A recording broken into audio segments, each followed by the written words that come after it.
More than 2,300 years ago, before there were satellites, before computers, before telescopes, the Maya were somehow able to detect and understand a wobble in the Earth's rotation, and to use that to create a long count calendar, which consisted of 5 great cycles, each of 5,125 years.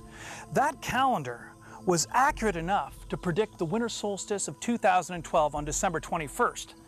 But there's more to that date than that. That date also marks the precise convergence of the galactic equator, our solar system's ecliptic orbit, and the winter solstice sun. This event is so rare that it is said that it will not occur again for another 26,000 years. And it marks the anchor point, the end point of the Mayan long count calendar. December 21st, 2012 marks the end of the 5th great cycle, and some would say the end of the world.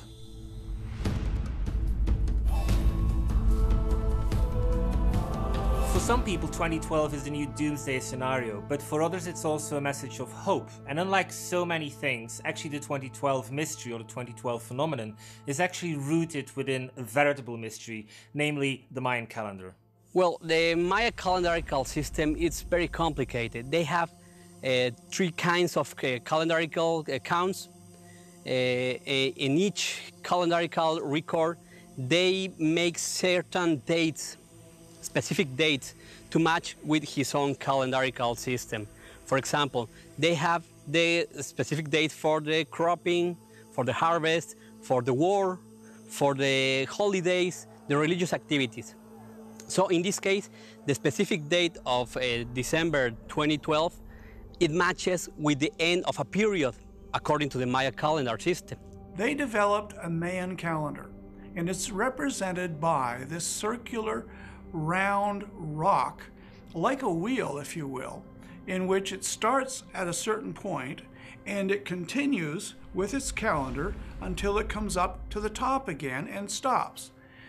Now, because it stops at what has been calculated as December 21st, 2012, which is the winter solstice, an individual writing, a fiction writer, who had visited the area in Mexico as well as Guatemala and Honduras, he looked at this and came up with the extraordinary idea that the Mayans had correctly determined when the end of the world should occur.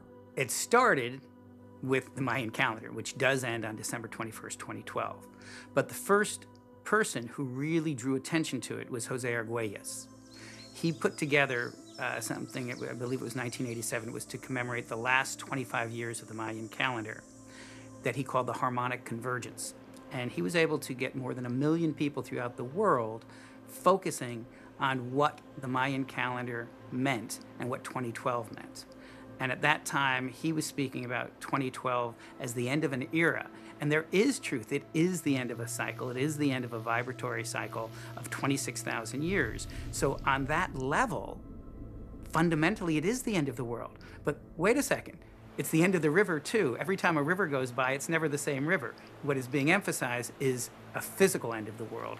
And this is why in many traditions there has been talk about the end of days and the tsunamis and the earthquakes and the fire and the damnation and the, you know, everything that's in the Left Behind books and things like that. As much as you hear about the Mayan calendar and what the Maya said and didn't say or so forth, the truth at this point is that there is just one single prophecy or one single inscription from ancient times, from the Maya, that talks about when their calendar will come to an end.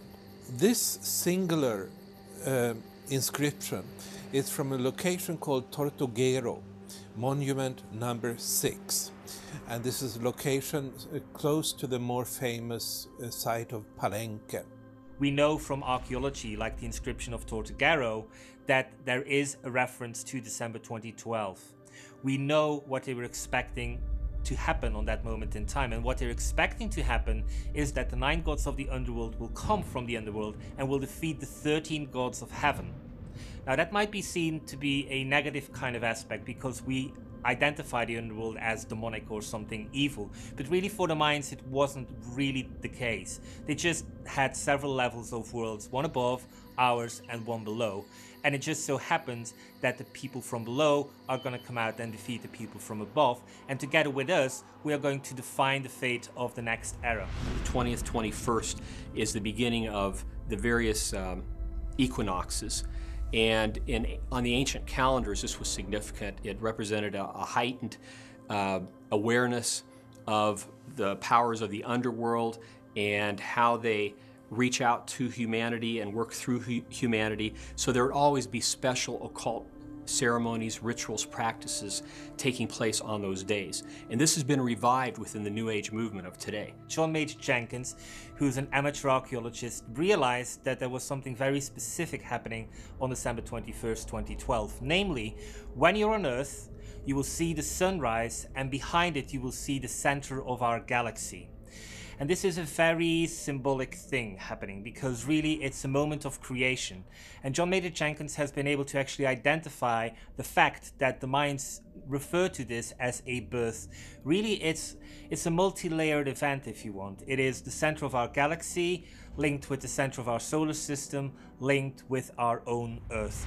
There is going to be an alignment of the planets as a whole. What we're going to see from an earthly perspective is an alignment of the sun with the Earth and the center of the Milky Way. And a lot of people are concerned that that could signal the end of the world. I don't believe it signals the end of the world, but I do think that it is an omen or something that we should be concerned about as far as, you know, where we're headed in the immediate future. I do think, unfortunately, that hundreds of millions of people, perhaps even billions of people, could perish in this change from the present time into 2012, and may very well go beyond 2012. But I do think that birds falling from the sky, fish washing up on shore, by the thousands, by the tens of thousands, and even more, definitely is telling us what's going on. And that is that there are major physical disruptions on our planet